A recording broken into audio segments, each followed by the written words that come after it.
Hello there. It's cold. Currently we're in the low 30s, heading into the low 20s overnight. The real feel is 10 degrees colder than that. I'm not sure what determines the difference between actual temperature and real feel.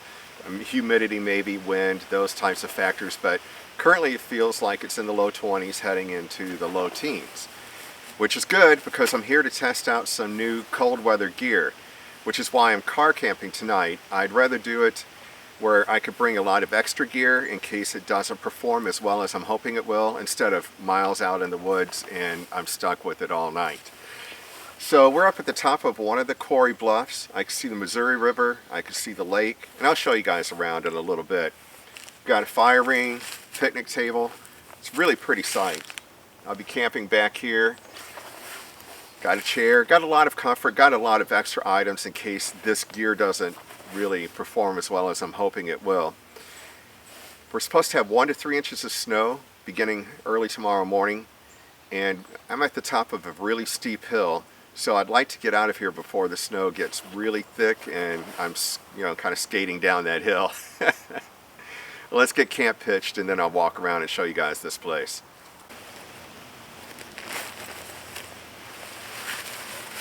Alright, so I've owned this tent for several years, but it's actually my first time using it. When I bought it, I thought it'd be great for backpacking.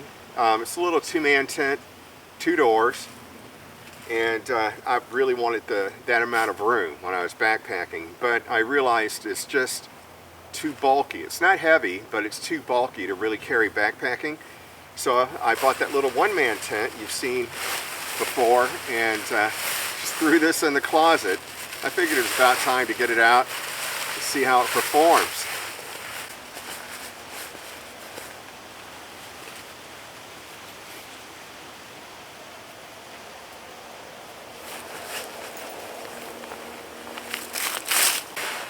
Alright, so the tent isn't something that I'm here to test out tonight. I just needed to use it. I've ordered a whole new sleep system for this winter. It didn't all make it here in time for this camp. It will be here for the next video though. What I do have is an insulated sleep pad. It's rated at an R5. I have a new pillow with a pad strap on it, so I won't have to chase it around all night, which is very frustrating. In the dark, you're looking all around in your tent or on the ground for the pillow that just kind of wandered away. That'll be nice. Now what I have coming in next week is a quilt. I really hate mummy bags, to be honest with you. They're very constricting. I mean, you just get in there and you have no room to move. Now the theory behind that is you don't have any dead air space that you have to heat up with your body. I understand that, but I don't like it. It's difficult to zip up around my shoulders, and then I have a hood which I can close and have pretty much just my nose exposed if it's that cold. But the thing is, I toss and turn all night long, and you can't really move in that bag, and ideally you want to keep the same shape around your head as you turn around, but it doesn't work that way. What happens is your body moves, the bag doesn't, and now your entire head is exposed to the cold air. So I'm hoping that when I get the quilt, it'll have pad straps to hold it in place with the foot box, that's going to give me the room to toss and turn without providing any drafts because of the pad straps. We'll find out in another week or so. So I brought some backup gear. I will be using that 0 degree mummy bag that you've seen me use the last couple of winters. Here's the thing about it. The new quilt I ordered has a comfort rating of 0. I just found out a couple of weeks ago in researching this bag I've had for a while that the 0 degree rating on this is the extreme rating, which means you probably won't die if the temperature gets that cold, but you're kind of going to wish you did. The comfort rating on this is 30 degrees. That explains a lot over the last couple of winters. What I did also bring is what I've used the last couple of winters, the closed cell foam pad. This has a rating of R2. Now this is just in case this sleeping pad, new one, doesn't make the grade tonight, then I can put it under this and bump it up to an R7. I also brought an extra pillow. I'm a side sleeper and I like a tall pillow, and that's just in case this one doesn't work. And then I brought a whoopee, and that whoopee is to go over the top of this mummy bag in case I have problems zipping it all up, which I usually do. and give me a little bit of extra warmth and maybe a little freedom to move my shoulders and arms around during the night without any drafts. So most of this stuff will not be used, hopefully, just the sleeping bag, this pad, and this pillow. The rest is there just in case, and that's why I'm car camping on my first night of using this. And I'll probably car camp again next week when I test the quilt out. I'd hate to be way out in the woods and then find that it's just not going to make the grade. I have plenty of room in this tent for all this extra gear, which is nice. Another advantage to this Whoopee is I could wear it this evening when I'm out here if I need some extra warmth. But I'll probably open it up and use it as a blanket if I need to tonight over the top of that sleeping bag. So I brought my own firewood. There's really no firewood out here and they don't sell any, so you have to bring it from home. And there's no, you're not allowed to use cutting implements out here too, but I did bring a small hatchet just for the wood that I brought. And I have my little fire kit and I have some fire plugs in there. I've never used a fire plug to start a fire, so I'm looking forward to that. I have a lot of things this winter I'm going to try for the first time. I've got some new implements for campfire cooking. I've got a backpack chair. It's not with me tonight. I have my car chair. And a small little backpacking table to go next to it, which would be very much a luxury, both of those, when you're backpacking out in the woods, but I'm going to do it. And that table would be nice to put my beverage of choice on. Got a couple of cigars. Tonight's red wine. Brought a neck scarf my wife crocheted for me years ago. It really helps prevent those drafts around your neck at the top of your coat, and you can pull it up and cover your face with it if you need to. I have a book, and it's going to be a good time. So I have another camper that just came up the hill just a bit past me. There's we're surrounded on three sides by a sheer drop-off of quarry bluffs, and he's right at one edge, about 40 yards maybe from me. I've got one right here and one just over here off to my left shoulder. It's really a beautiful spot because you've got such great views. Now some of the views I wanted to get on camera I'm not going to get because I don't want to disturb the guy that's camping up there, but I think we'll be able to see a bit of the lake and the Missouri River from here. So let's do that, and then I'll probably work on a fire. We're about a half hour from dark right now. Oh, and I do have a dehydrated meal. I just brought the Jetboil out. Home-style chicken and rice with a cream sauce and vegetables. Should be good. Well, I won't be able to get to those views after all. They're from the other guy's camp, so they're pretty. What's cool about this site is you have two places to hang a hammock. In between these two posts and in between these two posts, which I thought was really neat. I've never seen that in a campsite before. We're pretty close to dark already. I didn't realize it was that late. Check-in time is after 3 p.m., so it was late when I got here. I have some old scrap 2x4s I'll lay for the base of the fire. Make a little bit of kindling out of this one right here with the hatchet. And then I'll get that fire plug. I've got a few sticks off a dead shrub at home to use as additional kindling. And then I've got some really small splits that I'll use for firewood during the night. I'm using my wife's fire pit wood from home. Thanks, sweetie.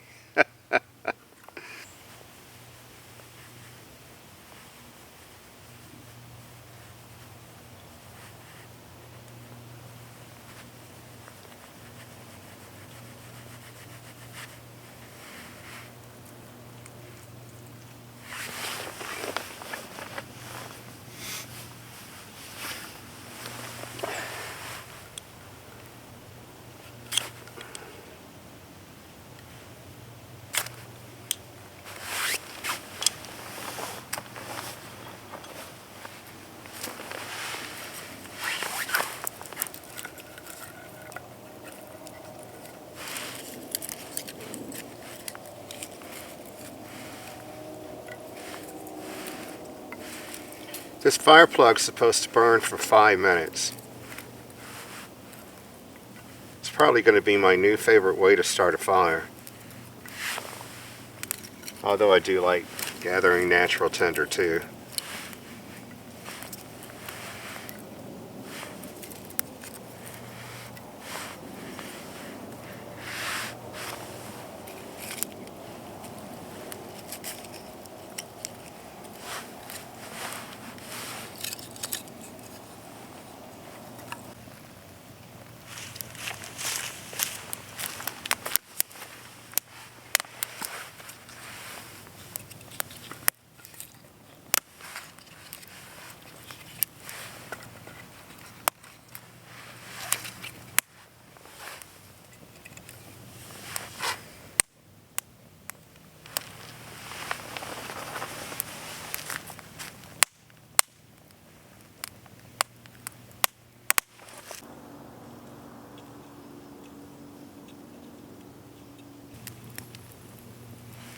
Figured I'd enjoy a cigar and a little wine before dinner. Nothing like a chilly night around a campfire.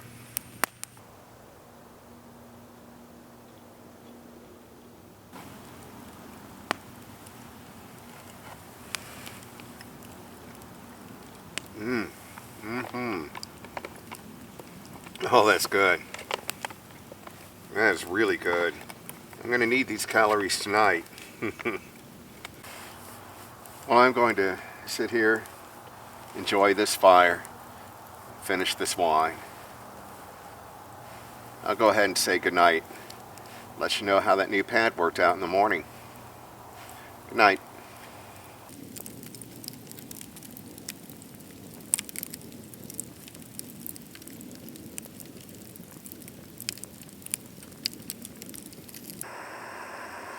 Good morning. Probably somewhere between 5:30 and 6. Heating up some water. It's coffee time. Thought I'd try something different this time. I saw a Norwegian guy do this on a video. Mixed a hot chocolate with the coffee for chocolate coffee. Sounds pretty good, actually. So we'll give it a try. So they bumped up the weather forecast to 2 to 4 inches, and it's supposed to be starting around 6, which is pretty close to now. We'll see. Anyway, I thought it's kind of funny. I used to live in upstate New York in the late 90s, and 2 to 4 inches would, I mean, you wouldn't even talk about it, you know. But then also in the early 80s, I lived in San Antonio, and we had a freak storm. It was 1.5 inches of snow.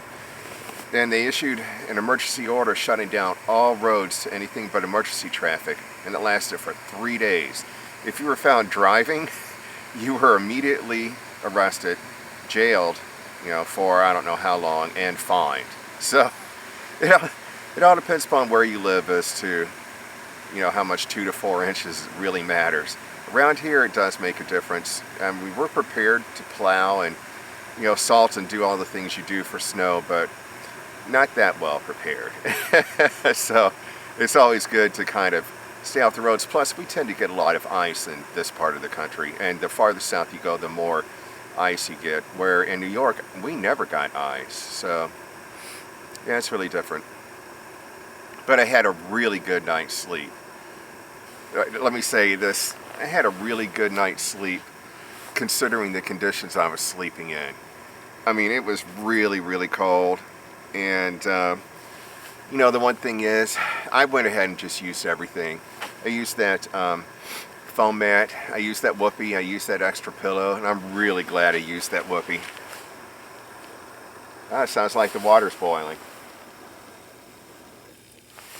Now that I know the comfort rating on that mummy bag's only 30 degrees, that whoopee made a big difference. I think I'm going to take it with me on every trip just in case. But I did sleep warm, and everything except really your face. I had this, sorry, I've got my headlamp on. I had my beanie pulled down over my eyes. The sky's kind of bright around here, a lot of light pollution. Had this neck scarf pulled up under my nose. So it was just my big old nose sticking out really in the cold, but still, I had to wrap that whoopee around my head still, and then I was toasty. And what was really nice is that sleeping pad did protect me from the cold of the ground. So that's what the test was all about. Next week, we'll test the whole system, the full system. I've got that quilt coming. I have a down balaclava to sleep in. So that I'm curious to see how that does. And some down booties, which I've heard so many people rave about those down booties. We'll see. I have a pair of silk socks and a pair of wool socks on, and that's what I slept in, and that was sufficient. But, okay, it's coffee time. I'll get back to you before I head out. All right, it is so dark out here. I was thinking it'd be fun to go to the bluffs and catch the sunrise, but not with the storm. There won't be any sunrise. So I'm all packed up. I finished my chocolate coffee, which I think is going to be a new winter staple for me. This is really good. And when I get my new gear, I'll be out here, probably here. and test it all out in one system. That's going to be fun. So that's what we'll do when we get together next time. See you on the next one. Bye-bye.